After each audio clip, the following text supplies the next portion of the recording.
কিছুদিন পরে আমার পরিবার শুধু নয়, আমি যে একজন ছিলাম পৃথিবীর কেউ আর মনে রাখবে না। কেউ আর আপনার কথা মনে রাখবে না, কেউ আর আমার কথা মনে রাখবে না। সবাই ভুলে যাবে ওই ঘরের পিছনে গোরস্থানে বাস বাগানে কবর। আমার কবরে শান্তি নাকি কষ্ট, আমার কবর জান্নাতের টুকরা নাকি জাহান্নামের গাড়া, এ খবর কেউ নেবে না। কেউ আমাকে নিয়ে আর ব্যস্ত থাকবে না, সবাই যার যার মতো ব্যস্ত হয়ে যাবে। তওবা তো সেই ব্যক্তি করতে পারে, তওবা তো নসিব তার হয় যার অন্তরে আল্লাহর ভয় আছে, যার অন্তরে মরণের ভয় আছে, যার অন্তরে কবরে একাকিত্বের ভয় আছে, যার অন্তরে এই ভয় আছে আমি আমার গোটা জিন্দেগির আমল নিয়ে আল্লাহর দরবারে আমাকে দাঁড়াতে হবে। এ ভাই, কোন ব্যক্তি যদি বিশ্বাস করে আমাকে মরতে হবে, ওই অন্ধকার কবরে আমাকে যেতে হবে, ভাই বলো, বন্ধু বলো, স্ত্রী বলো, ছেলে বলো, মেয়ে বলো, কেউ আমার সঙ্গে যাবে না। ওই অন্ধকার কবরে আমাকে একাই যেতে হবে। আমার সঙ্গী হবে কেবল আমার নেক আর আমার বদ আমল। ঠিক নেই, সঙ্গী হবে কেবল নেক আর বদ আমল। সুতরাং আমার বদ আমল যদি ভারী হয়ে যায়, নেকের পাল্লা যদি হালকা হয়ে যায়, তাহলে আমাকে লালিহান অগ্নিকুণ্ডের ভিতরে আমাকে ফেলে দেওয়া হবে, যে জাহান্নামে অনাদি অনন্তকাল আমাকে থাকতে হবে। এই দুনিয়ার সামান্য গরম তাপ আগুন সইতে পারি না, ওই জাহান্নামের আগুন আমি কেমনে সহ্য করব? যার অন্তরে এই ভয় আসে তার কপালে কেবল তওবা নসিব হয়, ঠিক কিনা? অন্তরে যার ভয় নাই, মরার ভয় যার অন্তরে নাই, মনে করে দুনিয়ায় সব কিছু, অথচ এ দুনিয়া আপনাকে আমাকে আনন্দ ফুর্তি করার জন্য পাঠান নাই। আয়েশে আইশরাত কে লিয়ে ইনসান হি, আয়েশে আইশরাত কে লিয়ে ইনসান হি, याद रख तू बंदा है मेहमान ही, याद रख तू बंदा है मेहमान ही। আয়েশে ইশরাত কে লিয়ে ইনসান হি, আনন্দ ফুর্তি করার জন্য মানুষ না, মানুষকে আল্লাহ তাআলা আনন্দ ফুর্তি করার জন্য পাঠায় নাই। এ ভাই, আপনি কি মনে করেন এ দুনিয়ায় তো থাকবে না? থাকবে। কি বলেন, থাকবে? হ্যাঁ, রঙিন এই পৃথিবী ছাড়িতে হইবে, সাদের এই দেহ মাটিতে খাইবে, শূন্য হবে জিন্দেগানি, কার লাগিয়া এত মায়া, এত চোখের পানি রে মন, কার লাগিয়া এত মায়া, এত চোখের পানি। সন্ধ্যা হলে ডুবিবে বেলা, সঙ্গ হবে তোর ভবেরই খেলা।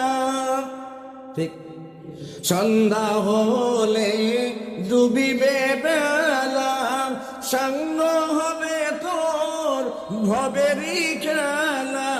কেউ বা দিবে আখেরি গোসল, কেউ বা দিবে আখেরি গোসল, কেউ বা আনবে সুরমাদানি, কার লাগিয়া এত মায়া, এত চোখের পানি রে মন, কার লাগিয়া এত মায়া, এত চোখের পানি। ঠিক, যার জন্য আপনি কাঁদেন, যার জন্য অহর্নিশি আপনার চিন্তা ভাবনা, কি হবে আমার সন্তানের, আমি মরে গেলে কি হবে আমার বিবির, আমি মরে গেলে কি হবে আমার পরিবারের? আমি যখন মরে যাব কয়েকদিন আফসোস চলবে, কান্না চলবে, কিছুদিন পরে আমার পরিবার শুধু নয়, আমি যে একজন ছিলাম পৃথিবীর কেউ আর মনে রাখবে না। কেউ আর আপনার কথা মনে রাখবে না, কেউ আর আমার কথা মনে রাখবে না। সবাই ভুলে যাবে ওই ঘরের পিছনে গোরস্থানে বাস বাগানে কবর। আমার কবরে শান্তি নাকি কষ্ট? আমার কবর জান্নাতের টুকরা নাকি জাহান্নামের কাঁড়া? এ খবর কেউ নেবে না, কেউ আমাকে নিয়ে আর ব্যস্ত থাকবে না। সবাই যার যার মতো ব্যস্ত হয়ে যাবে। কেবল আমার কাজের, আমার আমলের জন্য আমাকে কবরে ধরাশায়ী হতে হবে, ঠিক কিনা? সুতরাং আমার ভাইরা, ও মুসল্লি বাবাজিরা, দিলের কানটা দিয়ে শোনেন। এখানে আমরা আনন্দ ফুর্তি করার জন্য আসি নাই, আনন্দে গা ভাসাইয়া দেওয়ার জন্য আসি নাই। আমরা এসেছি, আমাদেরকে একজন পাঠিয়েছে, সে কে? আমাদেরকে একজন পাঠিয়েছে, সে হলো আল্লাহ। সে আল্লাহ আমাদেরকে আনন্দ ফুর্তি করার জন্য পাঠান নাই। আয়েশো ইশরাত কে লিয়ে ইনসান হি, আয়েশো ইশরাত কে লিয়ে ইনসান হি, याद रख तू बंदा है मेहमान ही, याद रख तू बंदा है मेहमान ही। আনন্দ ফুর্তি করার জন্য তোমাকে আমাকে পাঠানো হয় নাই। কবি বলে ইয়াদ রাখ তু বান্দা হয়, স্মরণে রাখিস তুই আল্লাহর গোলাম মেহমানহি। তোরাই মেহমান করে পাঠানো হয় নাই যে ঠ্যাঙ্গের উপরে ঠ্যাং উঠাইয়া পায়ের উপরে পাও তুইলা আনন্দ করবি আর ঠ্যাং নাচাবি। এজন্য আপনাকে আমাকে পাঠানো হয় নাই। মা খালাকতুল জিন্না ওয়াল ইনসা ইল্লা লিয়াবুদুন। আল্লাহ বলেন, ওরে বান্দা, ওরে জিন, আমি তোদেরকে সৃষ্টি করেছি আমার গোলামি করার জন্য, ঠিক কিনা?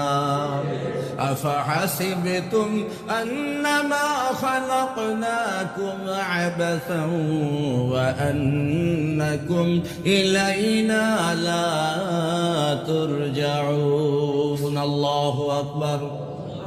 আল্লাহ কি বলে দেখেন, আল্লাহ নিজে প্রশ্ন করেন, আফাহাসিবতুম, তুমি কি ধারণা করেছো আন্নামা খালাকনাকুম আবাসা, তোমার আমি অযথা বেহুদা নিষ্প্রয়োজন বানাইছি? না, আমি তোমাকে অযথা বেহুদা নিষ্প্রয়োজন বানাই নাই। তোমাকে বানাইছি আমার গোলামি করার জন্য। ও মুসলমান, গোস্তাখি মাফ কিজিয়ে ভাই, বেয়াদবি মাফ করবেন। হতে পারে আজকের এই মসজিদে জুমার নামাজ পড়তে এসেছি, এদের মধ্যে এমনও লোক থাকতে পারে যে আজকে ফজরের নামাজটাও পড়িনি। কথা বলেন ঠিক কিনা? আরে কি হবে রে বাবা, এই দুনিয়ার শান শওকত সব কিছু তো শেষ হয়ে যাবে। এ ভাই, আপনি শুধুমাত্র শরীরে চামড়া আছে, গায়ে গোস্ত আছে, দেখতে একজন মানুষের আকৃতি হলেই মানুষ হওয়া যায় না। মানুষ তো হলো সে যার মধ্যে মনুষ্যত্ব আছে, ঠিক কিনা? জোরে কর। আহারে আদমিয়াত লাহমো শাহমো পোস্তে নিস, আদমিয়াত লাহমো শাহমো পোস্তে নিস, আদমিয়াত জুজরে দায়ে দোস্তে নিস। আদম তো হলো সে, আদমের সন্তান হলো সে। আদমিয়াত লাহমো শাহমো পোস্তে নিস, আদম হলো এই চামড়ার গোস্তের নাম আদম নাম, এই চামড়ার গোস্তের নাম মানুষ না। মানুষ তো হইল সে যে ব্যক্তির আচরণে তার মালিক খুশি। সুবহানাল্লাহ। আদম তো হলো সে যার আচরণে, যার কর্মে, যার কাজে, যার আমলে তার স্রষ্টা খুশি। আপনার মালিক যদি আপনার উপরে খুশি না থাকে, এ ভাই আপনি গার্মেন্টসে চাকরি করেন, আপনি কোনো ফ্যাক্টরি মিল ইন্ডাস্ট্রিতে যে কাজ করেন, আপনার সুপারভাইজার জিএম পিএম যদি আপনার উপরে খুশি না থাকে, তাহলে যেন তেন কারণে আপনারে বকাঝকা করে। কথা কন, কথা কন, কথা কন। যদি খুশি না থাকে, যেন তেন কারণে, একটা ঠুনকো কারণে আপনাকে বকাঝকা করে। অথচ সমস্ত মালিকের মালিক সারে জাহানের স্রষ্টাকে আপনি খুশি করতে পারলেন না, অথচ আপনি আনন্দ ফুর্তিতে গা ভাসিয়ে দিচ্ছেন। এ দুনিয়া আপনাকে ধরে রাখতে পারবে না। এই দুনিয়া আপনাকে আমাকে ইচ্ছায় হোক আর অনিচ্ছায় হোক ছাড়তেই হবে। কথা বলেন, ছাড়তেই হবে। ইচ্ছায় হোক আর অনিচ্ছায় হোক দুনিয়া আপনাকে আমাকে ছেড়ে যেতেই হবে। মাউতু কাসেন কুল্লু নাফসিন শারিবু, মাউতু কাসেন কুল্লু নাফসিন শারিবু, কবরু বাইতিন কুল্লু নাসিন দাখিলু। প্রত্যেকটা প্রাণীকে মরণের শরবত পান করতে হবে, প্রত্যেকটা প্রাণীকে মরণের সুধা পান করতে হবে, আর প্রত্যেকটা মানুষকেই কবরে যেতে হবে। এখন আপনি হয়তো বলতে পারেন, ওদের কতক মানুষ তো রোড অ্যাক্সিডেন্টে একেবারে ভর্তা হয়ে যায়, অনেক মানুষ নদীতে পইরা মারা যায়, লাশও খুঁজে পাওয়া যায় না, তারা কবরে কেমনে যাবে? এটা মানুষকে বুঝানোর জন্য কবর বলা হয়, কিন্তু আসলে প্রত্যেকটা মানুষের মরণের পরের জিন্দেগিকে আলমে বরজখ বলা হয়। এই আলমে বরজখের সাথে সম্পর্ক প্রত্যেকটা মানুষের। সুতরাং আমার ভাইয়েরা, আল্লাহর ভয় যদি অন্তরে না থাকে তওবা নসিব হয় না।